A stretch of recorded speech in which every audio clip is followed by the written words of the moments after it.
जी हाँ छात्रों, तो फाइनली कक्षा 12वीं हायर सेकेंडरी द्वितीय परीक्षा वर्ष 2026 विषय भौतिक शास्त्र यानी फिजिक्स 11 मई का असली वाला क्वेश्चन पेपर लेकर आ चुके हैं, वो भी पूरा सॉल्यूशन के साथ। तो बच्चों आपको यहाँ पे बिल्कुल भी टेंशन नहीं लेना है। यदि आप इस वीडियो को शुरू से लेकर लास्ट तक वॉच करते हैं तो 100% गारंटी है कि आपको इस बार फिजिक्स में पास होने से कोई भी नहीं रोक सकता। तो चलिए बच्चों, बिना टाइम वेस्ट किए सबसे पहले आप लोग यहाँ पे देख सकते हैं पेपर का फ्रंट पेज आपका कुछ इस टाइप का है। नीचे QR कोड भी दिया गया है, मतलब पूरा अपना असली वाला क्वेश्चन पेपर है। अगले पेज से देखिए बच्चों, यहाँ पे दिया गया सबसे पहले प्रश्न 1, प्रत्येक प्रश्न में दिए गए विकल्पों में से सही विकल्प चुनकर लिखिए। पहला क्वेश्चन है, किस उपकरण का उपयोग वोल्टेज नियंत्रक के रूप में किया जाता है? इसका आंसर हो जाएगा ऑप्शन नंबर 3 जेनर डायोड। दूसरा क्वेश्चन है, ओमी प्रतिरोध है, इसका आंसर हो जाएगा ऑप्शन नंबर 2 तांबे का तार। तीसरा क्वेश्चन है, संयुक्त सूक्ष्मदर्शी में नेत्रिका की फोकस दूरी अभिदर्शक की फोकस दूरी से अधिक होती है। चौथा क्वेश्चन, एक प्रोटॉन में न्यूनतम आवेश होता है, इसका आंसर हो जाएगा ऑप्शन नंबर 3 1.6 × 10⁻⁻19 कूलम।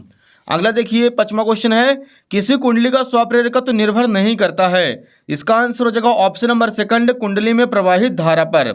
अगला देखिए, छठवां प्रश्न, ट्रांसफार्मर किस सिद्धांत पर आधारित होता है? इसका आंसर हो जाएगा ऑप्शन नंबर 2 अन्योन प्रेरण के सिद्धांत पर। अगला देखिए, जी नंबर क्वेश्चन है, विद्युत चुंबकीय तरंगें उत्पन्न होती हैं, इसका आंसर हो जाएगा ऑप्शन नंबर 1 त्वरित आवेश से। तो बच्चों यहाँ पे जो क्वेश्चन नंबर पहला था सही विकल्प चुनकर लिखी, वो अपना पूरा कंप्लीट हो चुका है। इसके आप लोग फटाफट स्क्रीनशॉट ले लीजिए। क्वेश्चन नंबर 2 के लिए मूव करते हैं डियर अगले पेज पर। तो यहाँ पर देखिए पहले बच्चों क्वेश्चन नंबर 2 हमारे सामने है, रिक्त स्थानों की पूर्ति कर लिखिए। पहला क्वेश्चन, सबसे अधिक आवृत्ति की विद्युत चुंबकीय तरंगें डेड डैश हैं, तो इसका आंसर हो जाएगा गामा किरणें। सेकंड क्वेश्चन, धारावाही परिनालिका वृत्ताकार लूप की भांति व्यवहार करती है। तीसरा क्वेश्चन, मीटर सेतु व्हीटस्टोन सेतु के सिद्धांत पर आधारित होता है। चौथा क्वेश्चन, जल के अंदर वायु का बुलबुला अपसारी यानी अवतल लेंस की भांति व्यवहार करता है। अगला देखिए, छठवां प्रश्न है, आकाश का नीला दिखाई देने का कारण प्रकाश का प्रकीर्णन है।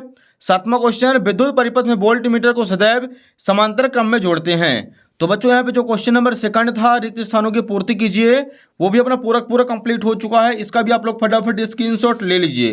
क्वेश्चन नंबर 3 के लिए मूव करते हैं अगले पेज पर।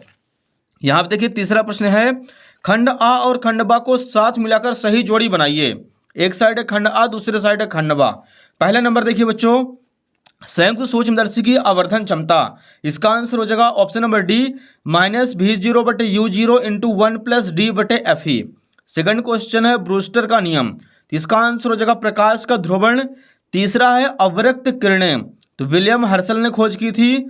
चौथा है इलेक्ट्रॉन वोल्ट, तो इसका आंसर हो जाएगा ऊर्जा का मात्रक है। पांचवा है डायनेमो, विद्युत और चुंबकीय प्रेरण पर आधारित है। और छठवां है अमीटर, धारा नापने का यंत्र होता है। अगला देखिए बच्चों, यहाँ पे सातवां दिया गया है विद्युत समर्थ, इसका आंसर हो जाएगा VI। तो डियर यहाँ पे जो क्वेश्चन नंबर 3 है सही जोड़ी मिलाइए, वो भी अपना पूरा कंप्लीट हो चुका है। इसका भी आप लोग फटाफट स्क्रीनशॉट ले लीजिए। क्वेश्चन नंबर 4 के लिए मूव करते हैं अगले पेज पर। यहाँ पे देखिए प्रश्न 4 है, प्रत्येक कथन का एक वाक्य में उत्तर लिखिए। पहला क्वेश्चन है, लेंस की फोकस दूरी लेंस की क्षमता पर किस प्रकार निर्भर करती है? इसका आंसर हो जाएगा व्युत्क्रम के बराबर होती है, P = 1/F। सेकंड क्वेश्चन, किस गेट को व्युत्क्रम गेट कहा जाता है? इसका आंसर हो जाएगा नॉट गेट को। तीसरा क्वेश्चन, लेंज का नियम किस सिद्धांत पर आधारित होता है? इसका आंसर हो जाएगा ऊर्जा संरक्षण के नियम पर आधारित है।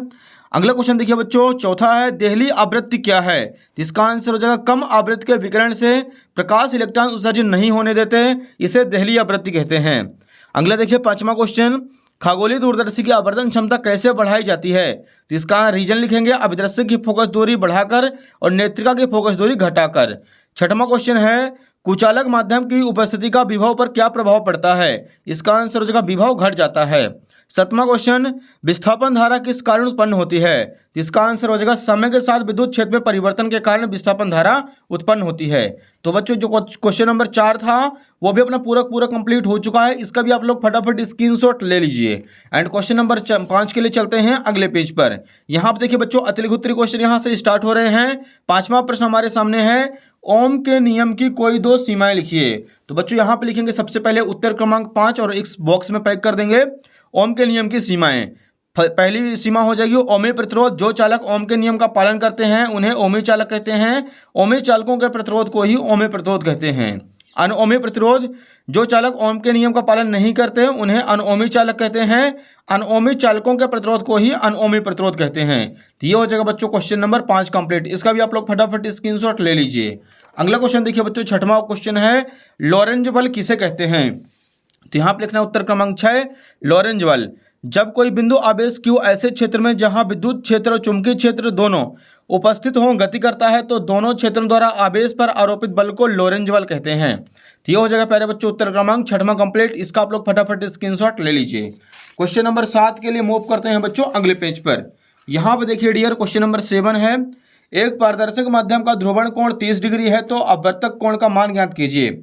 यहाँ पे लिखेंगे उत्तर क्रमांक 7 दिया है, पारदर्शक माध्यम का ध्रुवण कोण यानी IB बराबर 30 डिग्री। सूत्र होता है म्यू बराबर 10 IB, तो यहाँ पे जगह 10 30 डिग्री। 10 30 की वैल्यू होती है 1/√3। अतः अपवर्तन कोण का मान 1/√3 है। ये हो जाएगा बच्चों क्वेश्चन नंबर 7 कंप्लीट। इसका आप लोग फटाफट स्क्रीनशॉट ले लीजिए। अगला देखिए बच्चों, क्वेश्चन नंबर 8वां दिया गया है, विद्युत चुंबकीय प्रेरण के लिए फैराडे का दूसरा नियम लिखिए। तो यहाँ पे लिखेंगे बच्चों उत्तर क्रमांक 8, फैराडे का सेकंड नियम, प्रेरित विद्युत वाहक बल का मान चुंबकीय फ्लक्स में परिवर्तन की दर के अनुक्रमानुपाती होता है। सूत्र के रूप में एप्सिलॉन इक्वल -d∅b/dt। ये हो जाएगा प्यारे बच्चों क्वेश्चन नंबर 8वां कंप्लीट। इसका आप लोग फटाफट स्क्रीनशॉट ले लीजिए। अगला देखिए बच्चों, क्वेश्चन नंबर 9वां दिया गया है, सिद्ध कीजिए कि विद्युत क्षेत्र के किसी समांतर पृष्ठ से गुजरने वाला विद्युत फ्लक्स का मान 0 होता है। तो ये रहा बच्चों उत्तर क्रमांक 9। इसका आप लोग फटाफट स्क्रीनशॉट ले लीजिए। यहाँ पे लास्ट में निकल के आ जाएगा, बेलन के अंदर कोई आवेश नहीं होता है, अतः विद्युत क्षेत्र के किसी समांतर पृष्ठ से गुजरने वाला विद्युत फ्लक्स का मान 0 होता है। इसका आप लोग फटाफट स्क्रीनशॉट ले लीजिए। अगला देखिए बच्चों, क्वेश्चन नंबर 10 के लिए मूव करते हैं अगले पेज पर। यहाँ पे 10वां क्वेश्चन है, खतरे का सिग्नल लाल रंग का होता है क्यों। तो यहाँ पे लिखेंगे उत्तर क्रमांक 10, खतरे का सिग्नल लाल रंग का होता है। लाल रंग के प्रकाश का तरंगदैर्ध्य अधिक होता है, जिससे रैले के नियमानुसार वायुमंडल के अणुओं द्वारा लाल रंग के प्रकाश का प्रकीर्णन बहुत कम होता है, अतः लाल रंग के सिग्नल को दूर से देखा जा सकता है। ये हो जाएगा बच्चों क्वेश्चन नंबर 10 कंप्लीट। अगला देखिए क्वेश्चन नंबर 11 दिया गया है, द्रव्य तरंगों के कोई 2 गुण लिखिए। तो यहाँ पे लिखेंगे द्रव्य तरंगों के कोई 2 गुण निम्न हैं। पहला, द्रव्य तरंगें प्रत्येक गतिशील कण से संबंध होती हैं। दूसरा हो जाएगा द्रव्य तरंगें विद्युत चुंबकीय तरंगें नहीं होती हैं। तो ये हो जाएगा प्यारे बच्चों क्वेश्चन नंबर 11 कंप्लीट। इसका आप लोग फटाफट स्क्रीनशॉट ले लीजिए। अगला देखिए क्वेश्चन नंबर 12 दिया गया है, N प्रकार एवं P प्रकार के अर्धचालक में अंतर लिखिए कोई 2। तो यहाँ पे हेडिंग डालेंगे उत्तर क्रमांक 12, एक साइड N प्रकार का अर्धचालक, दूसरे साइड P प्रकार का अर्धचालक। पहला पॉइंट लिखेंगे, इसमें बहुसंख्यक आवेशवाहक इलेक्ट्रॉन होते हैं, इसमें बहुसंख्यक आवेशवाहक होल होते हैं। सेकंड पॉइंट में लिखना है, इसमें अल्पसंख्यक आवेशवाहक होल होते हैं, इसमें अल्पसंख्यक आवेशवाहक इलेक्ट्रॉन होते हैं। तो बच्चों जो क्वेश्चन नंबर 12 था, 12 का अथवा वो भी अपना पूरा कंप्लीट हो चुका है। इसका आप लोग फटाफट स्क्रीनशॉट ले लीजिए। अगला देखिए बच्चों, इसी के नीचे दिया गया क्वेश्चन नंबर 13, इसका आप लोग अथवा कर लीजिएगा, किसी सेल के विद्युत वाहक बल विभवांतर और आंतरिक प्रतिरोध में संबंध स्थापित कीजिए। तो ये रहा बच्चों क्वेश्चन नंबर 13 कंप्लीट। अथवा आप लोग इसका देख सकते हैं, सबसे पहले डायग्राम बनाएंगे, epsilon small r capital R और यहाँ पे कुंजी के साथ संयोजित कर देना है। तो यहाँ पे I बराबर कुल विभवांतर बटे कुल विद्युत वाहक बल कुल प्रतिरोध, I बराबर एप्सिलॉन बटे R प्लस R, ये वाला फॉर्मूला लगाएंगे बच्चों, दोनों समीकरण को तुलना कराएंगे तो यहाँ पे निकल के आ जाएगा R बराबर R इंटू एप्सिलॉन बटे V-1। अतः किसी सेल के विद्युत वाहक बल विभवांतर और आंतरिक प्रतिरोध में यही अभिष्ट संबंध है। इसका आप लोग फटाफट स्क्रीनशॉट ले लीजिए। क्वेश्चन नंबर यहाँ पे हो जाता है 13 कंप्लीट।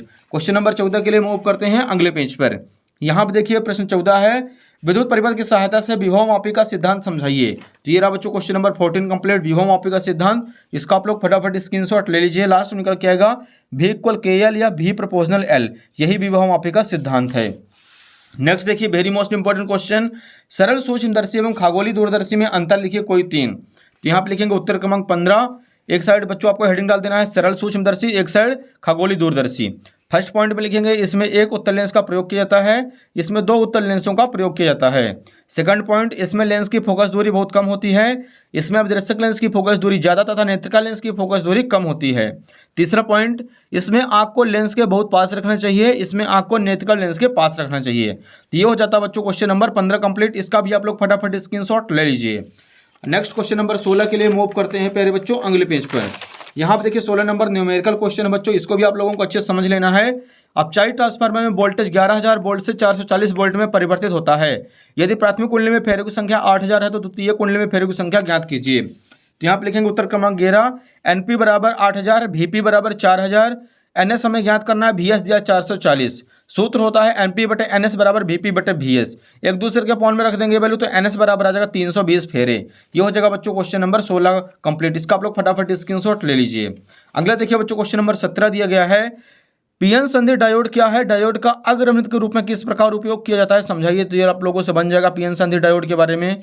अगला देखिए क्वेश्चन नंबर 18 है, संधारित्र किसे कहते हैं, समांतर प्लेट संधारित्र की धारिता के लिए व्यंजक प्राप्त कीजिए। ये भी बहुत आसान है बच्चों, या फिर आप लोग इसका अथवा कर दीजिएगा। वैद्युत ध्रुव किसे कहते हैं, वैद्युत ध्रुव के निरक्षीय स्थिति में विद्युत क्षेत्र की तीव्रता के लिए व्यंजक प्राप्त कीजिए। तो आप लोग निरक्षीय स्थिति वाला भी व्यंजक कर सकते हैं।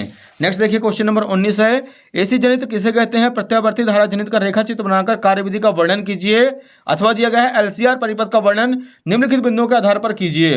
विद्युत परिपथ, फेजर आरेख, परिणामी वोल्टेज, प्रतिबाधा और कलांतर।